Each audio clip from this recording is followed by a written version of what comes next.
버리고 없애버리고 하나님이 함께 하신 은혜로 크게 행복하게 한번 웃어보십시다. 할렐루야! 아멘. 축복하십시다. 큰 복 받으셨습니다. 최고의 인물이십니다. 진심으로 사랑합니다. 아멘. 아멘. 한번 기도드리십시다. 하나님 아버지 영광을 받아 주시옵소서. 우리가 이렇게 아버지 하나님 앞에 나와 싸우니 하나님 아버지의 따뜻한 사랑과 은혜에 젖어서 우리가 가장 큰 평안을 누리게 주시옵소서. 우리가 진실로 하나님의 품 안에서 존귀함을 가지고 하나님의 큰 은혜 가운데에서 우리 심령이 녹아지게 해주시옵소서. 예수님의 이름으로 기도드리옵나이다. 아멘. 할렐루야. 사람이 만든 자동차는요, 아무리 잘 만들고 또 잘 만들어도 아마 20년 이상 가기가 어려울 거예요. 우리나라 국산 자동차도 이제 좋다고 하지만 어떤 차든지 대부분 10년 넘으면 이제 폐차가 되기 시작하는 거예요. 그렇게 새로 만든 자동차도 10년이 넘으면 이렇게 쇠해져요. 그런데 우리 하나님이 만드신 것 중에는 갈수록 쇠해지는 게 아니라 갈수록 엄청나게 번창하는 것이 있습니다.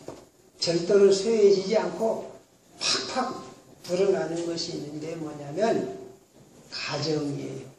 제가 옛날 전도사 시절에 제가 계산을 한번 해봤어요. 아담이 900 몇 세까지 살고 막 그랬잖아요. 아담, 무드셀라 이런 사람들이 다 900 몇 세까지 살았어요. 그래서 노아 시대까지 이 사람들이 사람 인구수가 얼마나 됐을까 해보니까 제가 계산해보니까 졸자가 1000억이에요.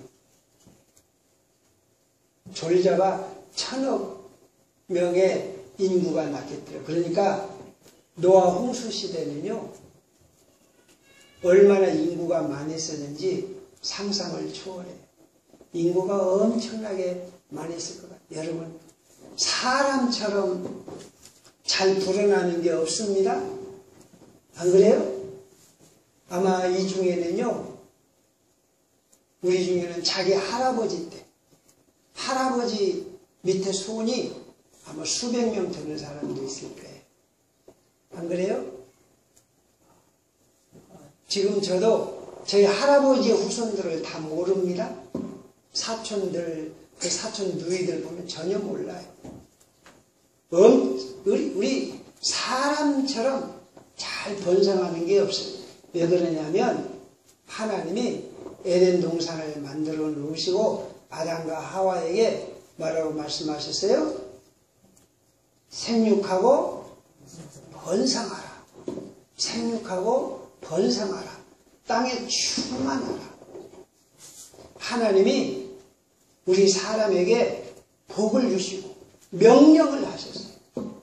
복을 주시고 명령하셨어요. 이거 뭐냐? 생육하고 번성하고 땅에 충만하라. 이게 하나님의 간절한 소원이고 하나님의 마음이에요. 여러분, 우리들이 이 땅에 살면서 중요한 것이 많아요. 재산도 중요하고 여러 가지 것이 많이 있지만 사람이 깊이 생각해 놓고 보면 자기 가정처럼 중요한 게 없어요. 가정이 중요하고 자기 후손이 중요하고.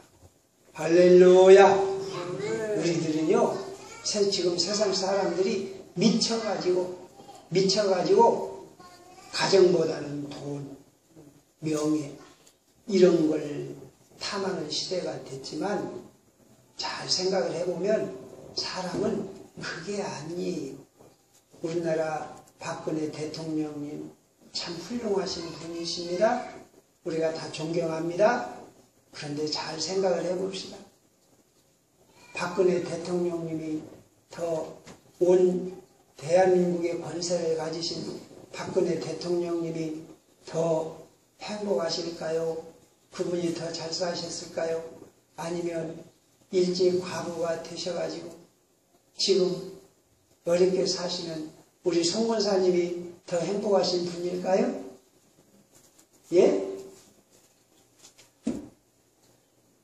판별 말하기 나름이라고 하겠지만은요, 조금 철이 든 사람이라면 여러 자녀를 두고 결혼 생활을 해보고, 물론 일찍 혼자 되셔서 힘드셨겠지만 그래도 결혼 생활을 하시고 자녀를 두시고, 그런 분이 박근혜 대통령님보다 더 멋지고 값지고 보람된 인생을 사시는 줄로 믿습니다. 하나님은요, 우리 인간이 가정을 이루지 아니하고 혼자 살고 자녀가 없는 것을 뭘로 여겨요? 죄송한 표현이지만 저주로 여겨요. 여자로 태어나서 결혼 한 번도 못하고 자녀를 낳아보지 못하는 것이 복입니까? 저주입니까? 또 경우에 따라서 다르다고 하지만 좌우장간에 여자로 태어나서 결혼해보지도 못하고 자녀를 낳지 못하고, 이건 참 문제예요. 또 남자로 태어나서 자기의 후손을 두지 못하고, 이것도 엄청난 슬픔이에요. 여러분, 우리에게 가정이 있다는 거 가장 감사하십시다. 이게 하나님의 큰 은혜라는 것을 깨달으십시다. 자, 그런데 오늘 말씀을 보면 하나님은 언제든지 생육하고 번성하라고 해놓으셨는데, 오늘은 또 이상한 말씀을 하시네요. 너희는 이 땅에서 아내를 두지 말고 자녀를 낳지 말라. 한마디로 말해서 가정을 가지지 말라, 이 말씀에. 결혼도 하지 말고 자식도 낳지 말라, 이런 말씀을 하시는 거예요. 왜 하나님은 한 입을 가지고 두 말씀을 하실까요? 이해가 안 돼요? 에덴 동산을 만들어 놓으시고, 야, 너희들 생육하고 번성하라, 땅에 충만하라, 너희들 후손이 하늘의 별처럼 많아라. 하나님이 아브라함에게도 주신 복이 이거예요. 내가 네 후손을 하늘의 별처럼 많게 하리라, 바다의 모래처럼 많게 하리라. 이것이 아브라함에게 주신 큰 복이었어요. 이런 하나님이 왜 오늘 여기 말씀에는 아내를 두지 말라, 결혼하지 말라, 자녀를 낳지 말라라고 말씀을 하셨을까요? 이 말씀을 우리는 잘 생각을 해봐야 돼요. 지난 주일날 저녁에 저녁 예배를 딱 마치고 제가 여기 앉아서 우리 집사람까지 다 나가고 혼자 앉아서 얼른 생각해, 다음 주일날 말씀은 무슨 말씀인가? 에레미야 8장을 했으니까 다음 주일날은 몇 장이에요? 예? 예? 에레미야 8장 했으니까 일주일 7일을 지나고 나면 몇 장 말씀이에요? 15장 말씀이에요. 그래서 제가 15장 말씀을 펴서 읽는다고 읽었는데 16장이 나온 거예요. 저도 몰랐어요. 그래서 이것을 읽으면서 아이고, 나는 죽었다. 다음 주일날 가정을 두지 말고 아내를 얻지 말고 자녀를 낳지 말라는 설교를 어떻게 해야 되는가 고민했어요. 15장을 읽었으면 얼마나 좋았겠어요. 그래서 저는 16장이 15장인 줄 알고 고민을 하면서 하나님은 참 이상하시지. 왜 생육하고 번성하라고 해놓으시고 복된 가정을 만들어 놓으시고 이제는 가정도 가지지 말라, 자식도 낳지 말라 하시니 이 설교를 어떻게 할 겁니까? 그래서 고민하다가 금요일날 오후 예사 겨우겨우 해가지고 우리 최 집사님한테 주보 메일을 보냈어요. 나중에 어저께인가 새벽기도 와서 보니까 그때서 보니까 제가 잘못했다는 것을 깨달았어요. 근데 주보는 한번 해버렸는데 취소시킬 수가 있어요. 그런데 제가 이렇게 실수하고 잘못을 했지만 여기에도 하나님의 은혜가 있구나라고 생각을 해서 이 말씀을 전합니다. 왜 하나님은 가정을 가지지 말고 아내를 두지 말고 결혼하지 말고 자녀를 낳지 말라고 이렇게 말씀을 하셨을까? 여러분, 가정을 두고 자녀를 둔 건 엄청 축복이에요. 그런데 우리 예수님이 가룟 유다를 향해서 하신 말씀이 있어요. 가룟 유다가 예수님을 팔아먹으려고 이제 나가려고 할 때 우리 주님이 가슴 아픈 마음으로 말씀을 하십니다. 야, 네가 태어나지 않았으면 좋을 뻔했다. 네가 태어나지 않았으면 좋을 뻔했다. 여러분, 자녀를 두는 것이 큰 은혜 중에 은혜요, 복 중에 복이지만 그 자녀 때문에 패가 망치는 사람이 있어요, 없어요? 얼마나 많은지 몰라요. 여자나 남자나 결혼처럼 좋은 게 없어요. 결혼처럼 좋은 게 없어요. 여자들은요, 죽을 때까지 자기가 결혼한 날짜를 잊어버려요, 안 잊어버려요? 네? 여자들은요, 죽는 그날까지 자기가 결혼한 날짜를 꼭 정확하게 기억을 해요. 왜냐? 그만큼 결혼이 행복하고 좋은 거기 때문에. 안 그래요? 그런데 성경에 보면 결혼을 하지 말았어야 될 결혼이 얼마나 많은, 하지 않았으면 좋을 뻔한 결혼, 태어나지 않았으면 좋을 뻔한 출생, 이런 것들이 얼마나 많은지 몰라요. 아합이라는 왕이 있었습니다. 이 아합이라는 왕이 하필이면 결혼을 했는데 이 잘못된 결혼을 해갖고 그 왕의 마누라 이세벨 하나 때문에 나라가 망하는 거예요. 나라가 망하는 거예요. 웃기는 이야기지만요, 암탉이 울면 어떻게 된다고요? 암탉이 울면 어떻게 된다고 그래요? 암탉이 울면 집안을 망한다는 게 아니라 암탉이 잘못되면 나라가 망할 수가 있어요.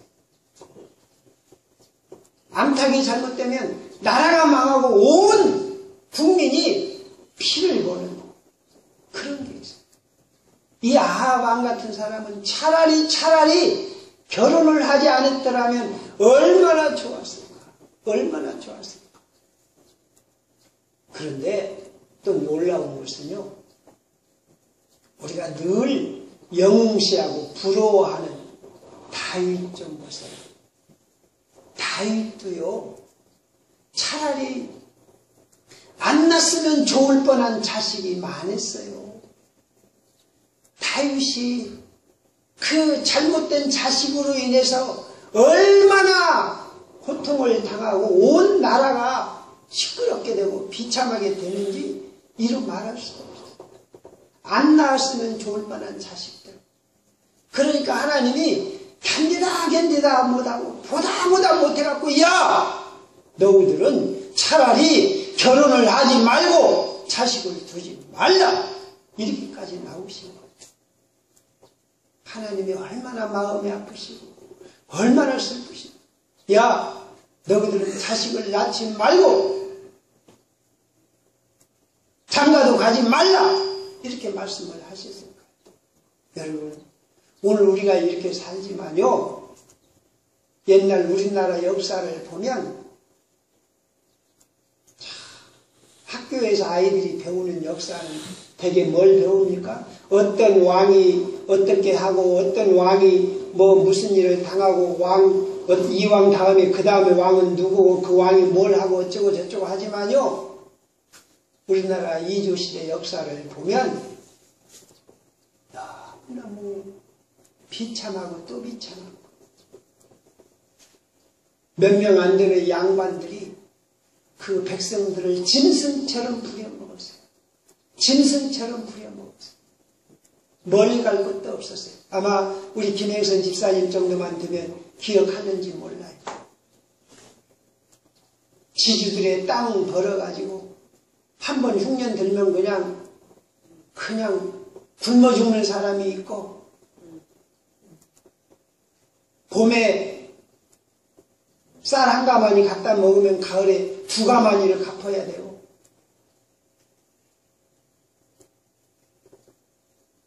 수많은 사람들이 대부분 보면 성도 없었어요. 성도 없었어요.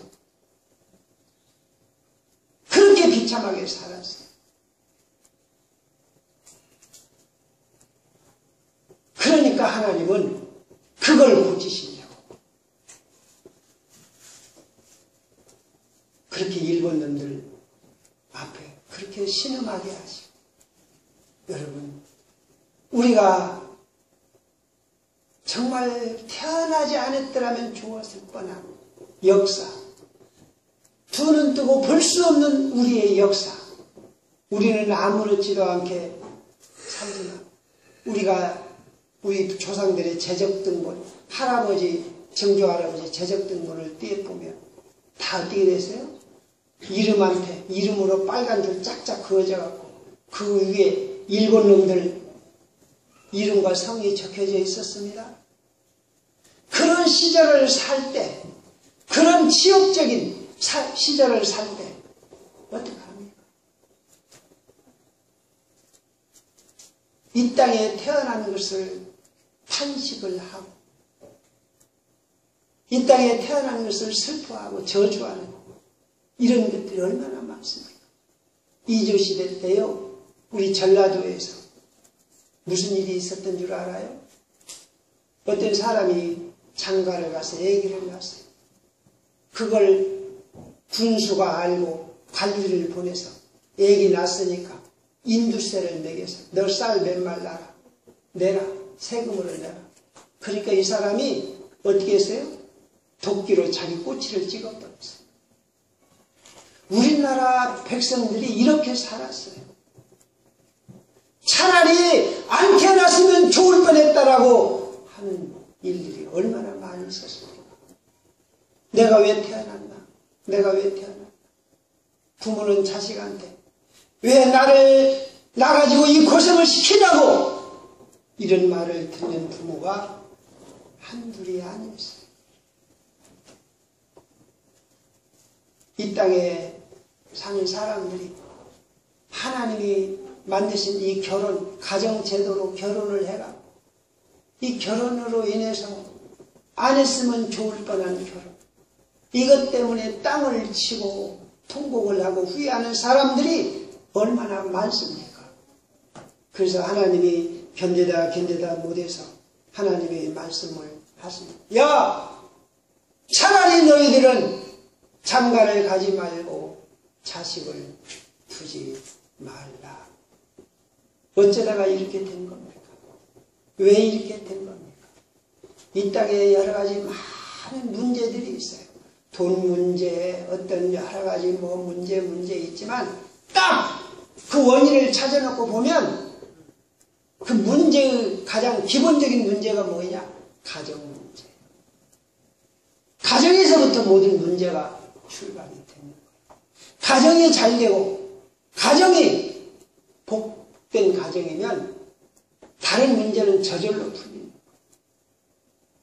그런데 가정에서 문제가 생기면 가정에서 발생한 문제는 평생을 따라다니고 어느 누구도 고칠 길이 없는 거예요.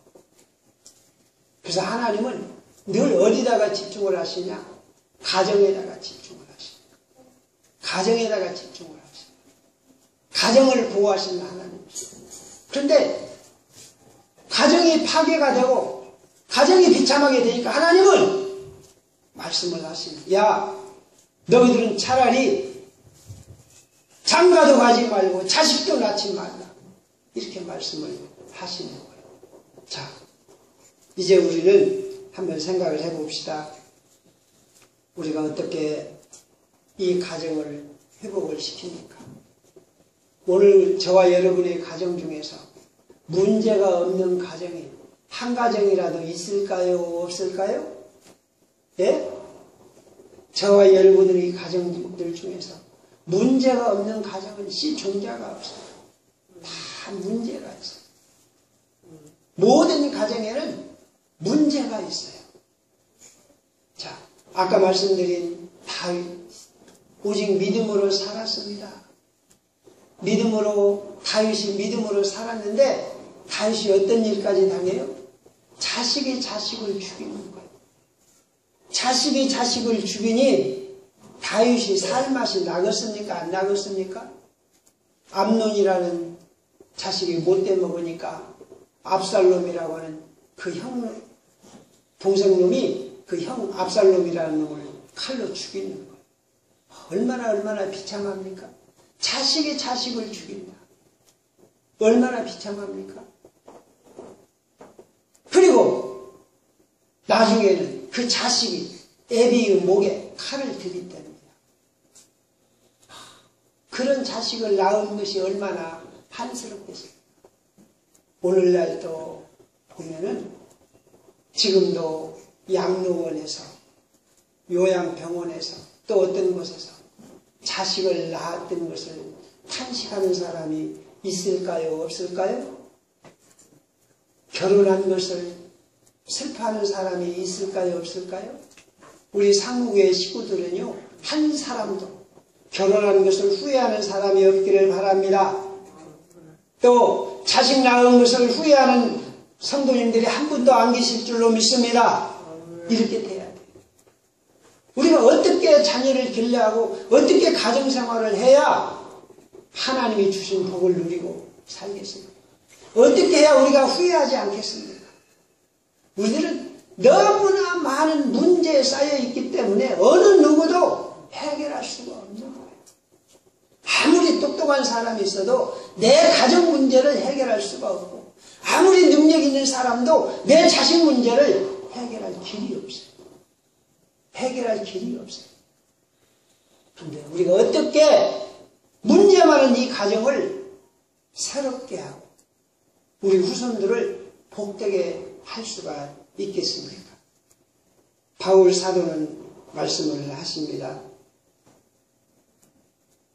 십자가의 도가 멸망하는 자들에게는 미련한 것이요 구원을 얻는 우리에게는 하나님의 능력이라. 내가 너희 중에서 예수 그리스도와 그의 십자가 못 박힌 것 외에는 아무것도 알지 아니하기로 작정하였습니다. 바울 사도가 고린도 교회 가가지고 한 가지만 알고 한 가지만 전한 거 뭐냐? 십자가만 내가 너희 알기를 원하고, 십자가만 내가 너희에게 전하고, 십자가만이 가정과 우리 자손들을, 우리 자녀들을 살릴 수 있어요. 무엇만이 우리를 살릴 수 있다고요? 무엇만이 우리 가정을 살린다고요? 무엇만이? 십자가만이. 예수님의 십자가만이 우리 가정을 살리고 우리 자식을 살리고 내 남편을, 내 마누라를 십자가만이 살린다. 왜 그렇습니까? 왜 그렇습니까? 주님의 십자가가 뭡니까? 여러분, 내 남편이 아무리 잘못해도요, 그 남편이 내가 잘못했습니다. 내가 부족합니다. 이런 자세로 나오면 용서하지 않는 여자가 있을까요? 예? 우리의 자식들의 문제가 뭡니까? 이 땅에서 하나님의 저주를 받고 이 땅에서 비참하게 되는 그 원인이 뭡니까? 자식들이 우리 자녀들이 내가 부족합니다. 용서하십시오. 이 겸손한 마음만 가지면요, 복받지 못할 자녀들이 하나도 없어요. 십자가는 뭐이냐? 십자가는 뭐이냐? 주님이 그런 거. 야, 네가 이렇게 죽어야 될 죄인인데 내가 대신 죽어주었다. 내가 지은 죄를 누가 짊어지셨어요? 내가 지은 죄를 누가 짊어지셨어요? 예수님이 짊어지셨어요. 야, 이 십자가를 봐라. 네가 여기서 죽어야 되는데 내가 죽었다.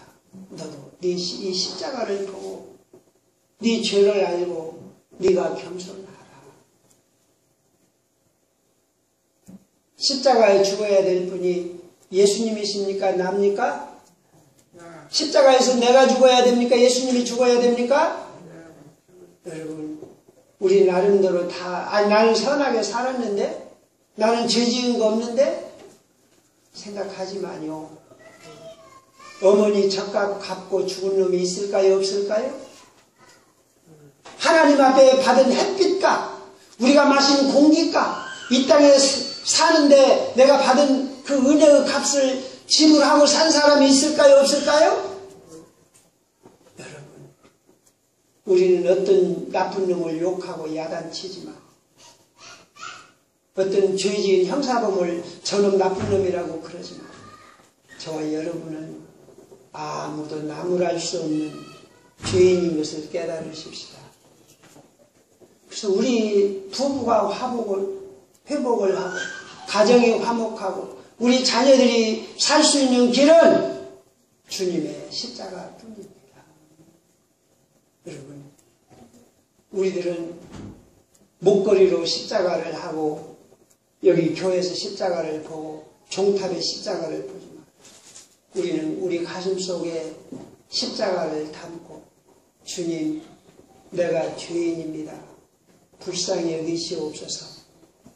늘 이런 심령으로 살아가십시다.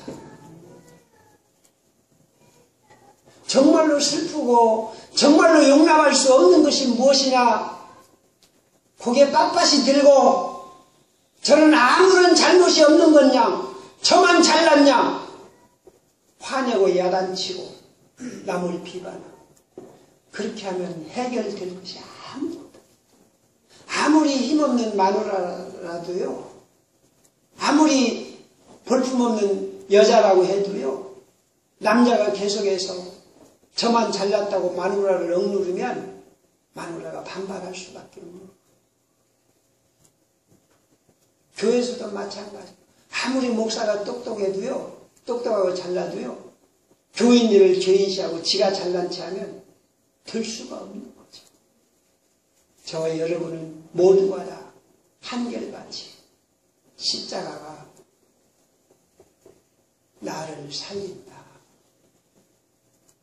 정말 여자 중에 정말로 못돼 먹은 여자가 누굽니까?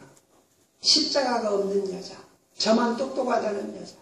성경에 보면 다윗이 참 진짜 여자를 좋아합니다. 다윗은 여자를 보는 눈이 있어요. 그러니까 성경에 보면 다윗의 장인 사울이 성경에 보면 어떻게 됐냐면, 다른 사람보다 어깨가 더 있더라고요. 사울이 아마 키가 장대 같은가 봐요. 오늘날로 말하면 1m 한 90 정도, 2m 가까이 되는 그런 사울인가 봐요. 그런데 그 사울의 딸이라는 그 미갈이라는 딸이 있는데, 여러분, 그렇게 잘생긴 애비를 둔 그 사울의 딸은 이쁘겠어요? 안 이쁘겠어요? 네? 사울의 딸이 얼마나 이쁜지 몰라요. 그래서 이 다윗이 그 사울의 딸 미갈을 보고 그냥 미쳐버렸어요. 이 마누라 미쳐버렸어요. 그런데 나중에 이 사울 장인 영감이 다윗이 미우니까 다른 남자한테 시집을 보냈어요. 그리고 다윗은 다른 여자들 데리고 마누라를 셋넷 데리고 사는데 다윗이 그 미갈이 어디서 산다는 것을 알았어요. 그래가지고 자기 왕의 권력으로 그 남의 부인이 돼서 살고 있는 미갈을 데려다가 사는 거예요. 왜? 너무너무 이쁘니까. 다른 마누라들보다 엄청 이쁜 거예요. 그냥 보기만 해도 그냥 엄청나거든요. 그래서 이 미갈을 데려다가 다른 여자 다 제껴놓고 미갈하고 사는데, 미갈이 뭐냐? 어렸을 때부터 저거 애비 밑에서 지가 왕으로 살았고, 남편도 그러니까 그러잖아요. 다른 남자하고 이미 살던 여자가 다윗이 부르니까 가야 되겠습니까? 안 가야 되겠습니까? 예? 그런데 이 여자가 못돼 먹어가지고, 다윗이 이제 왕이 됐으니까 내가 이제 더 높아져야지 하고 옛날 남자를 버리고 다윗에게 와서 살면 그래도 겸손해야 될 거 아닙니까? 나는 옛날에 다른 남자 되었는데 이렇게 내 남편이 나를 불러줘가지고 내가 이렇게 사니 겸손해야 될 거 아닙니까? 그런데 이 여자가 얼굴 예쁘다고 콧대가 높아요. 내가 이렇게 왕의 딸이라, 내가 이렇게 예쁘다, 나보다 더 이쁜 여자 있으면 나와 봐라, 그런 거예요. 그리고 자기만이 다윗을 점령하려고, 자기가 다윗을 꼼짝 못하게 하는 줄 알아요. 다윗이 하나님의 괴를 보고 좋아서 춤을 추고 그냥 그 아랫도리가 드러나도까지 춤을 추니까 다윗이, 그러니까 이 미갈, 이 못된 여자가 다윗을 나무랍니다. 왕이 채신머리 없이 그따위가 무슨 짓거리냐고. 여러분, 내가 겸손하지 못하고 교만하면 그 순간 나는 버림을 받는 거예요. 여러분, 우리는 한없이 십자가만 바라보십시다. 나는 죄인입니다. 나는 죄인입니다. 다윗이 그토록 미갈에게 미쳐가지고 미갈만 쳐다보고 미갈만 좋아했는데, 다윗이 그렇게 마음을 쏟고 사랑했던 미갈이라는 여자가 자기를 무시하니까 그때부터 다윗이 그 여자하고 잠자리를 하면서요. 그때부터 다윗은 그 여자를 멀리하기 시작을 했어요. 여러분, 아무리 똑똑하고 잘난 여자도요, 자기 남편을 마음대로 하려고 그러면 그 남편의 마음은 돌아서게끔 되어 있어요. 여러분, 가정을 회복하려면 어떻게 해야 됩니까?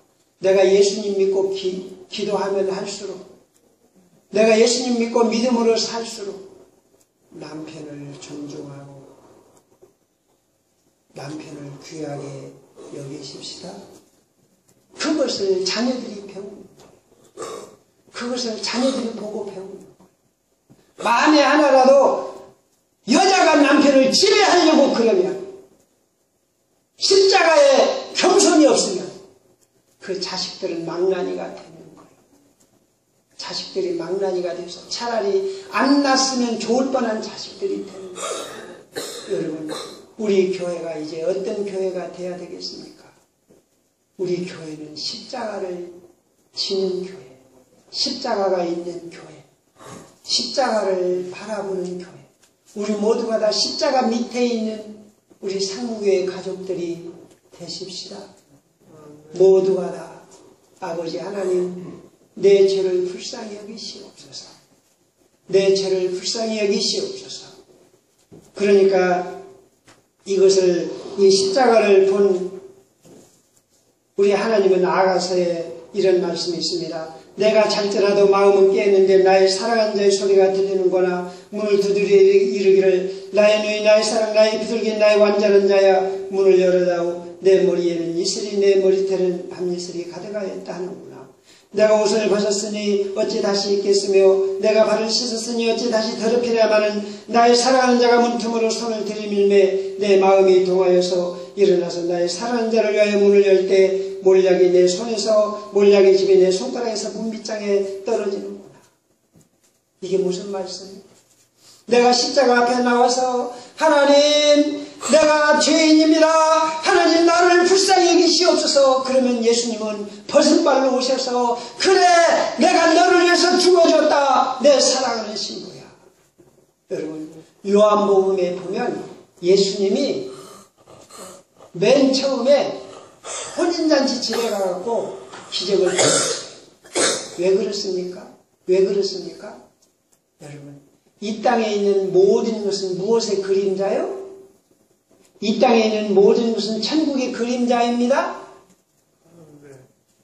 이 땅에서 우리가 신랑 신부가 결혼하는 것은 하늘에서 예수님과 결혼하는 것을 여행의 모형이에요. 요한계시록에 보면 우리가 결혼식을 하는데 누구하고 결혼식에 우리의 신부가 누구요? 예수님. 우리의 신부가 예수님이세요. 이 땅에서 남녀가 결혼하는 것은 천국에 가서 예수님과 결혼하는 것의 예표예요. 여러분 우리는 천국에 가서 가장 호화롭게 예수님과 결혼할 날짜가 잡혀져 있습니다. 할렐루야. 옆에 분에게 축복하십시다. 예수님의 신부이십니다. 예수님과 결혼합니다. 지금 십자가는 뭐이냐? 약혼 반지. 십자가가 뭐라고요? 십자가가 뭐라고요? 약혼 반지. 누구하고 약혼 반지요? 예수님과 약혼 반지. 십자가가 뭐라고요? 예수님과 약혼 반지. 주님, 내가 죄인입니다. 나를 불쌍히 여기시옵소서. 그럴 때 예수님은 나를 당신의 신부로 계달의 장막처럼 햇빛에 타가지고 시커멓고 우들투덜한 볼품이 없는 그런 계달의 장막 같은 그런 여자를 예수님이 끌어안으시고 네가 내 신부다. 내가 너를 위해서 죽어줬다. 너 나와 하나가 되자. 십자가가 뭡니까? 예수님과 내가 하나가 되는 거예요. 십자가가 뭐라고요? 예수님과 내가 하나가 되는 거예요. 예수님이 죽을 때 나도 죽고 예수님이 사랑할 때 나도 사랑하고 그래서 십자가뿐이에요. 십자가뿐이에요. 제가 선동하려고 이런 말씀 드리는 게 아니라 강요하려고 이런 말씀을 드리는 게 아니라 제가 어저께도 십자가를 메고 이렇게 시내를 이렇게 조금 도는데 주님 우리 저와 여러분 모든 인간이 마지막에 필요한 것은 주님의 십자가뿐입니다. 어떤 사람이든지 하나님 앞에서 보면 지옥 가지 않을 사람이 없어요. 멀쩡하게 옷 입고 다니고 멀쩡하게 무슨 뭐 하고 어쩌고 다닌다고 그러지만요 하나님 앞에 서놓으면 그 사람의 죄를 까놓고 보면 지옥의 불에 떨어지지 않을 사람이 없어요. 결국 찾아야 될 것은 십자가뿐이에요. 약국이 많습니다. 뭐 식당이 많습니다. 만날 사람 많습니다. 그러나 모든 사람들이 결국 찾는 것은 십자가뿐이에요. 누가 내 죄를 용서해주나? 누가 나를 이 죄를 씻어주나? 누가 이 죄를 이 죄짐을 덜어주나? 저와 여러분 이 땅의 모든 이 지구촌의 모든 사람들이 결국 찾게 되는 것이 무엇이라고요? 십자가뿐이에요. 내가 이렇게 죄인입니다. 내가 이렇게 죄인입니다. 내가 살고 보니까 상상할 수 없는 죄인입니다. 이 죄를 어떻게 할까요? 이 죄를 어떻게 할까요?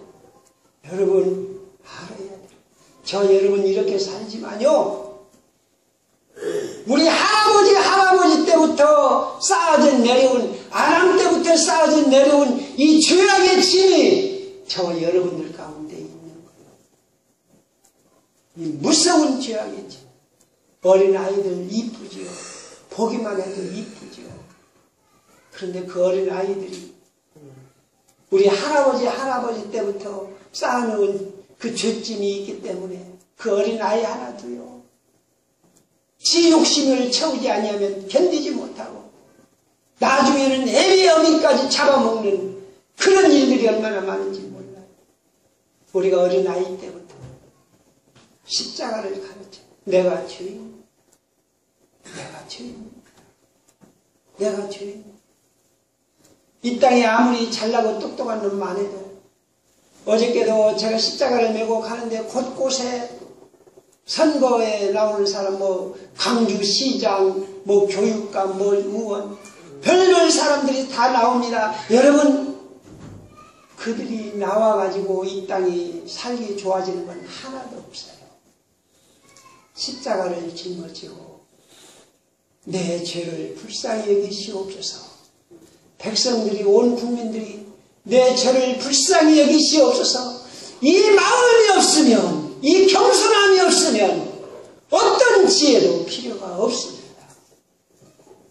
내 죄를 불쌍히 여기시옵소서. 내가 얼마나 악하고 악한 죄인인지, 내가 얼마나 슬프고 비참한 존재인지, 내가 주님의 십자가 은혜를 알게 되면 숨쉬고 있는 것이 큰 은혜이고 사는 것이 큰 기쁨이고 어떤 고난도 어떤 아픔도 이길 수 있는 능력이 생기는 것입니다. 내가 십자가를 알 때 부활하신 주님의 생명이 나의 생명입니다. 내가 십자가를 알 때 나는 절대적으로 화를 내지 않고 교만하지 않을 수 있고 겸손할 수가 있습니다. 우리는 화를 내지 않는다, 욕심내지 않는다, 이건 불가능해요. 우리는요, 화내는 거, 욕심내고 남 무시하고 이것이 아주 뼛속에 박혀버렸어요. 이걸 누가 고칠 거요? 어떻게 교육시켜야 고칠 거요? 근데 딱 한 가지. 내가 십자가에 못 박힐 만큼 무서운 죄입니다. 이걸 깨닫기 시작하면 그때서야부터 비로소 하나님의 은혜가 임해서 거듭나게 되는 줄로 믿습니다. 십자가. 우리가 가정에서도 자녀들 앞에서도 이 십자가를 지고 생각하면 함부로 말할 수가 없습니다. 내 자식이라고 그래서 그 자식 이름 함부로 부르고 야단치고 이래라 저래라 함부로 하며 우리가 그럴 수가 없습니다.